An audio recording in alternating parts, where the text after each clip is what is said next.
అధికారంలో ఉన్నప్పుడు కవిత చెప్పిన ఎక్స్ప్లెనేషన్స్ అన్నీ క్రోడీకరించుకుంటే మనకు అర్థమయ్యేది ఇది. అంటే కేసీఆర్ పప్పెట్టుగా మారిపోయి చాలా కాలం అయింది. ఇప్పుడు నెక్స్ట్ ఏంటి, వీళ్ళకి అధికారం పోయింది కదా, పోయింది. తెలంగాణ రాష్ట్రంలో రేవంత్ రెడ్డి వచ్చి కాంగ్రెస్ పార్టీ ఆధ్వర్యంలో వాళ్ళు పనిచేస్తూ ఉన్నారు. పెద్ద పెద్ద హేమీలని మంత్రులుగా పెట్టుకొని కాంగ్రెస్ పార్టీలోకి కొత్తగా వచ్చిన రేవంత్ రెడ్డి ముఖ్యమంత్రి అయి పార్టీని నడుపుతున్నాడు, ప్రభుత్వాన్ని నడుపుతున్నాడు. ఒక దాదాపుగా 1.5 ఇయర్ ఈ బీఆర్ఎస్ పార్టీకి సంబంధించిన ఈ థింక్ ట్యాంక్ వెయిట్ చేసింది. వాళ్ళు వేచి చూశారు. థింక్ ట్యాంక్ అంటే ఎవరు? హరీష్ రావు, కేటీఆర్, సంతోష్.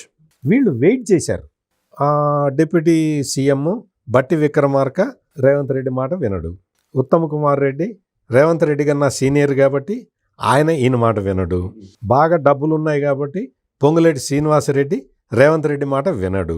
తుమ్మల నాగేశ్వరరావు చాలా రాజకీయంగా సీనియర్ కాబట్టి, తెలుగుదేశంలో కూడా ఈయనకన్నా చాలా సీనియర్, రేవంత్ రెడ్డి కన్నా సీనియర్ కాబట్టి మన తుమ్మల నాగేశ్వరరావు ఎదురు తిరుగుతాడు. ఇట్లా క్యాలిక్యులేషన్స్ వేసుకున్నారు. కోమటిరెడ్డి వెంకటరెడ్డి ఢిల్లీలో విశేషమైన ఆయనకి పలుకుబడి ఉంది. రాహుల్ గాంధీని కూడా ఆయన డైరెక్ట్గా మాట్లాడే కెపాసిటీ ఉన్న వ్యక్తి. కోమటిరెడ్డి వెంకటరెడ్డి రేవంత్ రెడ్డి మాట వినడు అని క్యాలిక్యులేట్ చేసుకొని కూర్చున్నారు. అంటే ఎదుటి పార్టీలో బొక్కలు లెక్కేసుకోవడం తప్ప తన సొంత పార్టీని తీర్చిదిద్దుకునే ప్రయత్నం చేయాలి. ఎగ్జాక్ట్లీ. ఈ కాంగ్రెస్ పార్టీలో తిరుగుబాట్లు వస్తాయి అని ఎక్స్పెక్ట్ చేసి చేసి చేసి చేసి వాళ్ళు అలిసిపోయారు తప్ప ఇక్కడ రావట్లే.